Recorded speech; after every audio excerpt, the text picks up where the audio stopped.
छुट्टियों पर हों और स्ट्रॉ डालकर ताज़ा नारियल पानी पी रहे हों, तो वहाँ एक पल रुककर सोचना चाहिए कि हम दरअसल पी क्या रहे हैं। हाँ, मतलब देखने में तो वो बस एक रिफ्रेशिंग ड्रिंक लगती है ना, पर सच कहूँ तो हम एक पौधे के अजन्मे भ्रूण का लिक्विड लंच पी रहे होते हैं। बिल्कुल, वो तरल पदार्थ जिसे नेचर ने उस छोटे से पौधे को जिंदा रखने और बढ़ने के लिए बनाया था। और मजेदार बात ये है कि ये सिर्फ नारियल की कहानी नहीं है। हम अपने आसपास जिन भी फूलों या फलों को देखते हैं, वो किसी शांत दुनिया का हिस्सा नहीं है। सही बात है, और यही आज के हमारे इस गहन विश्लेषण का विषय है। तैयार किए गए पुष्पीय पौधों में लैंगिक जनन के जो नोट्स आज हम देख रहे हैं, वो किसी साइंस फिक्शन से कम नहीं है। एकदम सही कहा आपने। हम लोग अक्सर पौधों को जानवरों के मुकाबले थोड़ा बोरिंग मान लेते हैं, क्योंकि वो भागते दौड़ते या शिकार करते हुए तो दिखते नहीं है। वो इंसान की तकनीक से भी कहीं आगे है।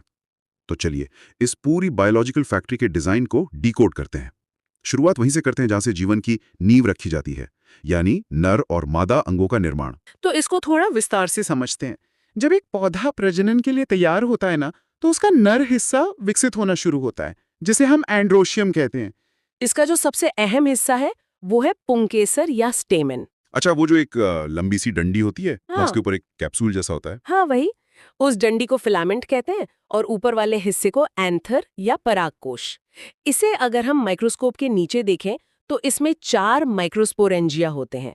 ये एक तरह की हाई सिक्योरिटी नर्सरी है जहां परागकण यानी पॉलन ग्रेन्स बन रहे हैं। और इनकी सेफ्टी के लिए 4 लेयर्स होती हैं, है ना? बाहर की 3 लेयर्स तो ईंट और गारे की दीवार की तरह काम करती हैं, जो बाहरी झटकों से बचाती हैं। बिल्कुल, एपिडर्मिस, एंडोथीशियम और मिडिल लेयर। पर जो चौथी और सबसे अंदर वाली लेयर है, जिसे टैपेटम कहते हैं, वो बहुत इंटरेस्टिंग है। वो बस दीवार बनकर खड़ी नहीं रहती, वो एक स्पेशलाइज्ड किचन की तरह है। किचन मतलब वो पराग कणों को खाना खिलाती है। हाँ, विकसित हो रहे परागकणों को भारी मात्रा में एंजाइम और पोषण चाहिए होता है। टैपेटम उन्हें वो सब प्रोवाइड करती है। ये बिल्कुल एक ओवर प्रोटेक्टिव पेरेंट की तरह है, जो अपने बच्चे के लिए सारे रिसोर्सेज जुटा रहा है। वाह, ये एनालॉजी बढ़िया है। और इसी पोषण का नतीजा है वो परागकण जिसकी बाहरी परत एकदम अभेद्य होती है। मैंने पढ़ा कि इसे एक्साइन कहते हैं और ये स्पोरोपोलेनिन से बनी होती है। सही कहा। यहाँ जो सबसे रोचक बात है वो ये है कि स्पोरोपोलिनिन दुनिया के सबसे स्ट्रॉन्ग ऑर्गेनिक मटेरियल्स में से एक है। इसे बहुत हाई टेम्परेचर, मजबूत एसिड या क्षार कुछ भी नष्ट नहीं कर सकता। वेट, सच में? कोई एंजाइम भी नहीं गला सकता इसे? आज तक तो कोई ऐसा एंजाइम नहीं मिला जो इसे प्राकृतिक रूप से तोड़ सके। इसी वजह से परागकण हजारों लाखों साल तक फॉसिल्स के रूप में एकदम सुरक्षित मिल जाते हैं। लेकिन यहाँ एक डिजाइन फ्लॉ जैसा लगता है। अगर बाहरी परत इतनी मजबूत है कि उसे कोई तोड़ ही नहीं सकता, तो उसके अंदर का जेनेटिक मटेरियल बाहर कैसे आएगा? मतलब आपने सारा सामान एक बुलेट प्रूफ तिजोरी में रख दिया, पर उसमें दरवाजा ही नहीं लगाया। अरे नहीं, नेचर बिना सोचे समझे काम थोड़ी करेगी। उस अभेद्य कवच के बीच में कुछ छोटे छोटे गैप्स छोड़े जाते हैं जहां स्पोरोपोलिनिन नहीं होता।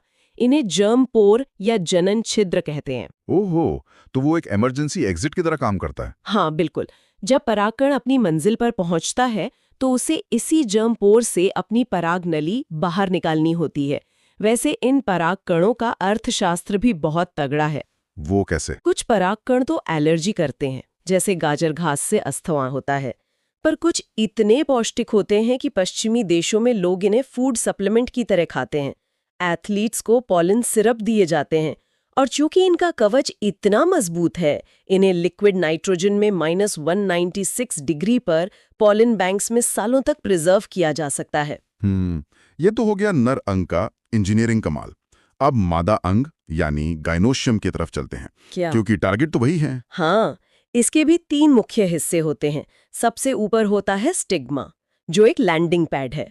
फिर एक लंबी नली होती है जिसे स्टाइल कहते हैं, और सबसे नीचे फूला हुआ हिस्सा ओवरी होता है।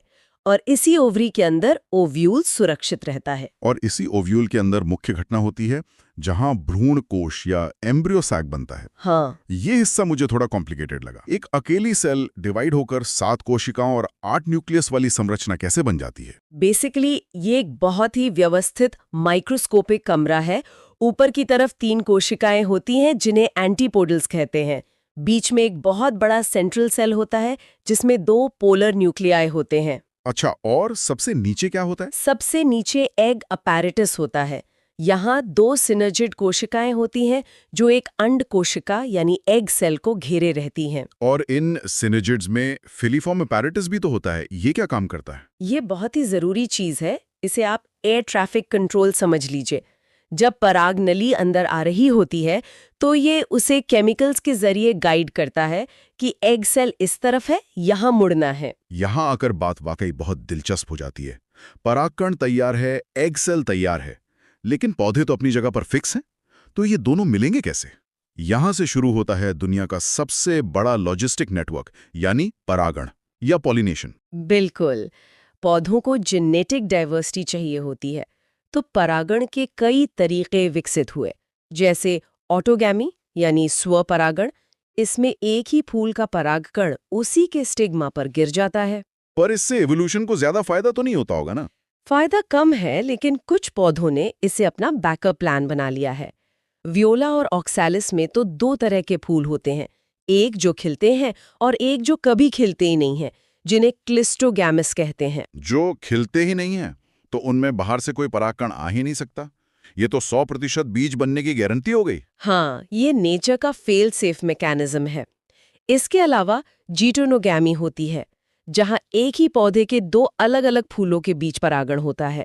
लेकिन असली जेनेटिक डाइवर्सिटी जीनोगैमी या परपरागण से आती है, जहां दूसरे पौधे से परागकण आता है। और ये परागकण लाने का काम करते हैं एजेंट्स, जैसे हवा और पानी।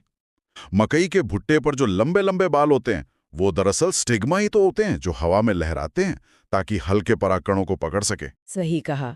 पर पानी से परागण थोड़ा रेयर है, सिर्फ लगभग 30 जेनेरा में होता है, जैसे वैलेस्नेरिया में। इनमें परागकण रिबन जैसे होते हैं और पानी से सड़ने से बचने के लिए म्यूसिलस से ढके होते हैं। पर सबसे ज्यादा काम तो जैविक एजेंट करते हैं, यानी जानवर और कीड़े। वही तो, पौधे उन्हें अट्रैक्ट करने के लिए मकरंद, रंग और खुशबू का इस्तेमाल करते हैं। और मॉर्फोफैलस फूल तो इतना बड़ा होता है कि वो कीड़ों को अंडे देने के लिए सुरक्षित जगह देता है। और युक्का पौधे और एक खास पतंगे की कहानी तो कमाल ही है। दोनों एक दूसरे के बिना अपना जीवन चक्र पूरा ही नहीं कर सकते। पतंगा परागकण लाता है और बदले में ओवरी के अंदर अपने अंडे देता है। ये कोई एक्सीडेंट नहीं है, प्रॉपर कॉन्ट्रैक्ट है। पर कुछ कीड़े तो बिना परागण किए ही मकरंद चुरा लेते हैं ना, जिन्हें नेक्टर रॉबर्स कहते हैं। हाँ, नेचर में चोर पुलिस का खेल चलता रहता है। लेकिन पौधों के सामने एक और बड़ी प्रॉब्लम है। अगर कोई फूल बार बार खुद को ही परागित करे तो इनब्रीडिंग डिप्रेशन आ जाता है। ये तो कुछ वैसा ही हुआ जैसे इंसानी समाज में रिश्तेदारों के बीच शादी को जेनेटिक बीमारियों से बचने के लिए मना किया जाता है। तो पौधे इससे कैसे बचते हैं? पौधे आउटब्रीडिंग डिवाइसेस इस्तेमाल करते हैं, जैसे परागकण के झड़ने और स्टिग्मा के रिसेप्टिव होने का टाइम अलग कर देना। और सबसे मजबूत तरीका है सेल्फ इनकम्पैटिबिलिटी। ये तो एक जेनेटिक लॉक जैसा हो गया।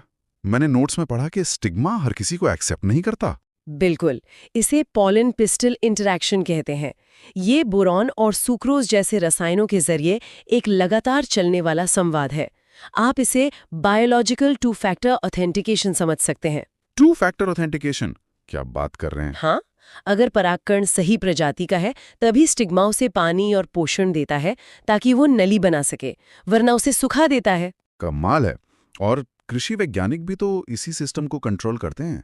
आर्टिफिशियल हाइब्रिडाइजेशन के जरिए इमैस्कुलेशन करके एंथर काट देते हैं और फिर फूल को बटर पेपर से ढक देते हैं ताकि अपनी पसंद का परागकण डाल सकें। सही पकड़े हैं।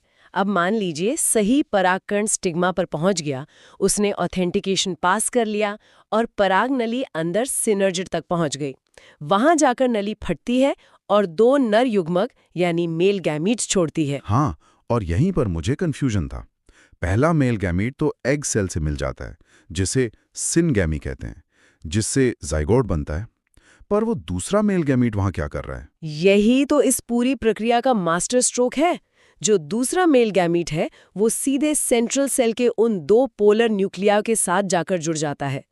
इसमें 3 न्यूक्लियस मिल रहे हैं, इसलिए इसे ट्रिपल फ्यूजन कहते हैं। अच्छा। और इसी फ्यूजन से प्राइमरी एंडोस्पर्म न्यूक्लियस या PEN बनता है। ओहो, मतलब एक ही समय पर 2 अलग-अलग फर्टिलाइजेशन हो रहे हैं। एक ने बच्चा बनाया और दूसरे ने ये PEN। इसीलिए इसे डबल फर्टिलाइजेशन कहते हैं। लेकिन पौधों ने ये दोहरा काम क्यों किया? इसे एनर्जी बचाने के नजरिए से देखिए। जब तक फर्टिलाइजेशन कंफर्म नहीं हो जाता, तब तक पौधा एंडोस्पर्म यानी भ्रूण का खाना नहीं बनाता। जिम्नोस्पर्म पेड़ों में खाना पहले बन जाता है, तो अगर परागण नहीं हुआ तो सारी ऊर्जा बर्बाद हो जाती है। ओहो, तो ये एंजियोस्पर्म्स की एक 2 for 1 डील है। पहला फ्यूजन बच्चे को जन्म दे रहा है और दूसरा उस बच्चे के लिए अगले कई महीनों का राशन तैयार कर रहा है। कोई बर्बादी नहीं। बिल्कुल, भ्रूण तब तक विकसित होना शुरू ही नहीं करता जब तक थोड़ा एंडोस्पर्म ना बन जाए। और यही बात मुझे वापस उस नारियल पानी वाले पॉइंट पर लाती है। वो कोई मामूली पानी नहीं है, वो दरअसल पौधे द्वारा तैयार किया गया वही एंडोस्पर्म है। नोट्स में इसे फ्री न्यूक्लियर एंडोस्पर्म कहा गया है। हाँ, जहां न्यूक्लियस हजारों बार डिवाइड होता है पर उनके चारों ओर दीवार नहीं बनती, और जब आप वो सफेद गिरी खाते हैं तो वो सेल्यूलर एंडोस्पर्म होता है जहां दीवारें बन चुकी होती हैं। ये फैक्ट वाकई दिमाग हिला देने वाला है। खैर, निषेचन के बाद जो भ्रूण है वो प्रो एम्ब्रियो से होते हुए एक परिपक्व भ्रूण में बदल जाता है। और इसी आधार पर बीजों को 2 हिस्सों में बांटा गया है, डाइकॉट और मोनोकॉट। डाइकॉट में 2 कॉटिलिडन होते हैं, जैसे चना या मूंगफली। इनमें एक एपिकोटाइल और हाइपोकोटाइल होता है। और मोनोकॉट में सिर्फ एक कॉटिलेडन होता है, जैसे गेहूं या मक्का। घास परिवार में इसे स्कूटेलम कहते हैं। सही। कुछ बीजों में एंडोस्पर्म पूरी तरह खत्म हो जाता है, जिन्हें नॉन एल्ब्यूमिनस कहते हैं, और जिनमें बचा रहता है वो एल्ब्यूमिनस होते हैं। एक और मजेदार चीज है पेरिस्पर्म। हाँ, जहां ओव्यूल का कुछ हिस्सा बीज बनने के बाद भी बचा रह जाता है, जैसे काली मिर्च और चुकंदर में। अब बीज तो बन गए, पर उन्हें फैलाने के लिए प्रकृति ने फल बनाए। ओवरी की दीवार फल की बाहरी परत बन जाती है। तकनीकी रूप से जो फल सिर्फ ओवरी से बनते हैं उन्हें ट्रू फ्रूट कहते हैं, जैसे आम। लेकिन नेचर में सेब और स्ट्रॉबेरी जैसे धोखेबाज भी तो हैं।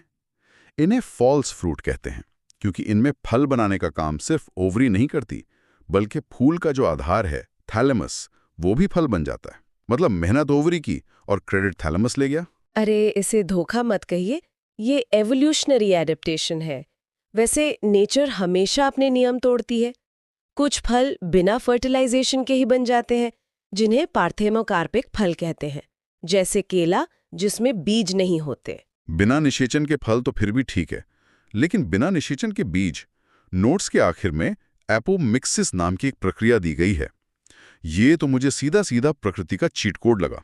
एपोमिक्सिस वाकई एक मास्टरपीस है। एस्टेरेसिया परिवार और कई घासों में पौधा बिना यौन प्रजनन के ही बीज बना लेता है। ये एक अलैंगिक प्रजनन है जो लैंगिक प्रजनन की नकल करता है।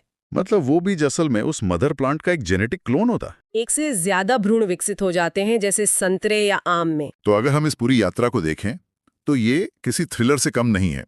एक नन्हा परागकण दुनिया के सबसे मजबूत कवच में छुपकर तैयार होता है, लंबा सफर तय करता है, स्टिग्मा पर पासवर्ड डालता है और फिर डबल फर्टिलाइजेशन से जीवन और उसका खाना दोनों बनाता है। और हमें ये नहीं भूलना चाहिए कि ये सिर्फ थ्योरी नहीं है।